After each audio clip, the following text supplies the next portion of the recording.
এই একটা tag, made in Bangladesh লেখা, আজ বিশ্বের সবচেয়ে বড় ফ্যাশন ব্র্যান্ডগুলোর লাইফলাইন। আর এই লাইফলাইনের পেছনে যে নামটা সবচেয়ে শক্তভাবে দাঁড়িয়ে আছে, হামিম গ্রুপ। বাংলাদেশের গার্মেন্টস সেক্টরকে যদি একটা মেরুদণ্ড বলা হয়, তাহলে সেই মেরুদণ্ডের অন্যতম শক্ত অংশ হলো হামিম গ্রুপ। কিন্তু প্রশ্ন হলো, একটা ছোট শুরু কিভাবে আজকে হাজার কোটি টাকার গার্মেন্টস সাম্রাজ্যে পরিণত হলো? এর পিছনের গল্প কি শুধু সাফল্যের, নাকি এর ভেতর আছে কঠিন বাস্তবতা, চ্যালেঞ্জ আর পরিবর্তনের ইতিহাস?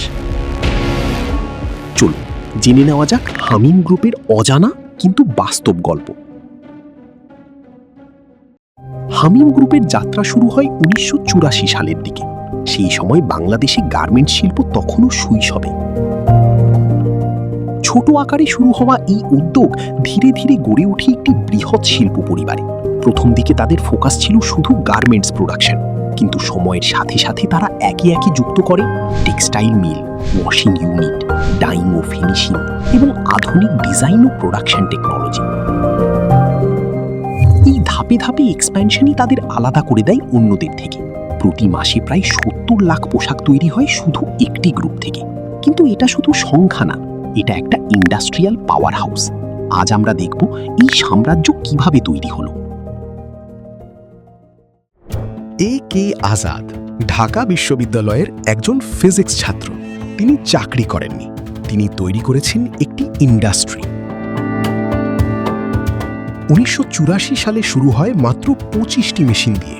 তখন কেউ ভাবেনি এটা কোনো কোম্পানি না, এটা ধীরে ধীরে গড়ে ওঠা একটি শিল্প নগরী। আজ হামিম গ্রুপ মানে শুধু গার্মেন্টস না, 26+ গার্মেন্টস ইউনিট, 300+ প্রোডাকশন লাইন, 7টি ওয়াশিং প্ল্যান্ট, 50,000-এরও বেশি কর্মী, মাসে 70 লাখ পোশাক। এটা একটি কোম্পানি না, এটা একটা প্রোডাকশন ইউনিভার্স। হামিম গ্রুপ খুব দ্রুত বুঝে যায় শুধু দেশীয় বাজারে সীমাবদ্ধ থাকলে বড় হওয়া সম্ভব না, তাই তারা ফোকাস করে এক্সপোর্ট মার্কেটে। আজ তারা বিশ্বের বড় বড় ব্র্যান্ডের জন্য প্রোডাক্ট তৈরি করে, যেমন জারা, H&M, ওয়ালমার্ট এবং অন্যান্য গ্লোবাল রিটেইলার। এই পর্যায়ে এসে হামিম শুধু একটা কোম্পানি নয়, বরং বাংলাদেশের R&G রেডিমেড গার্মেন্টস সেক্টরের একটি শক্ত ব্র্যান্ডে পরিণত হয়।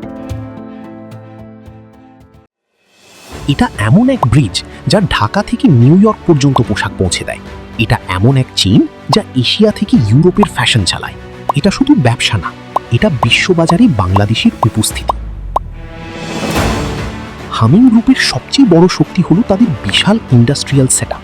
তাদের অধীনে রয়েছে একাধিক গার্মেন্টস ফ্যাক্টরি, আধুনিক denim unit, in house washing plant এবং বড় আকারের কমপ্লায়েন্স ফ্যাসিলিটি। তারা শুধু উৎপাদনই করে না, বরং পুরো সাপ্লাই চেইন কন্ট্রোল করে, যেটা তাদেরকে আরও প্রতিযোগিতামূলক করে তোলে। হামিম গ্রুপ নিজেরাই করে পুরো production chain, yarn, fabric, denim, washing, finishing, packaging. এটা একটি ফ্যাক্টরি না, এটা একটি ইন্ডাস্ট্রিয়াল ইকোসিস্টেম। যে কোনো বড় শিল্পের পেছনে থাকে শ্রমিকদের কঠোর পরিশ্রম। হামিম গ্রুপও এর ব্যতিক্রমে নয়। হাজার হাজার শ্রমিক প্রতিদিন কাজ করছে এই বিশাল ইন্ডাস্ট্রির চাকা সচল রাখতে।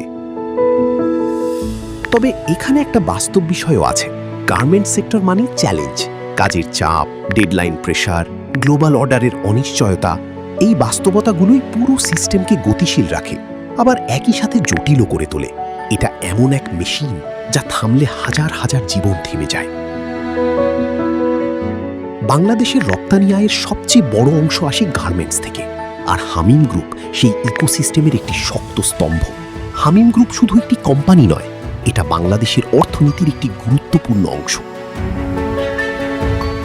তারা বিপুল পরিমাণ কর্মসংস্থান তৈরি করেছে, রপ্তানি আয় বাড়াতে সাহায্য করছে, দেশের বৈদেশিক মুদ্রার বড় অংশে অবদান রাখছে। বাংলাদেশের গার্মেন্টস সাফল্যের গল্পে হামিম একটি গুরুত্বপূর্ণ নাম। এটা এমন এক সিস্টেম যা বাংলাদেশের পোশাককে বিশ্ব মানচিত্রে বসিয়েছে। হামিম গ্রুপের গল্প শুধু একটি কোম্পানির গল্প নয়, এটা বাংলাদেশের গার্মেন্টস শিল্পের উন্নয়ন, সংগ্রাম এবং বিশ্বমঞ্চে দাঁড়িয়ে যাওয়ার গল্প। একটি ছোট উদ্যোগ কিভাবে ধীরে ধীরে একটি গ্লোবাল সাপ্লাই চেইনের অংশ হয়ে উঠতে পারে, হামিম গ্রুপ তার বাস্তব উদাহরণ।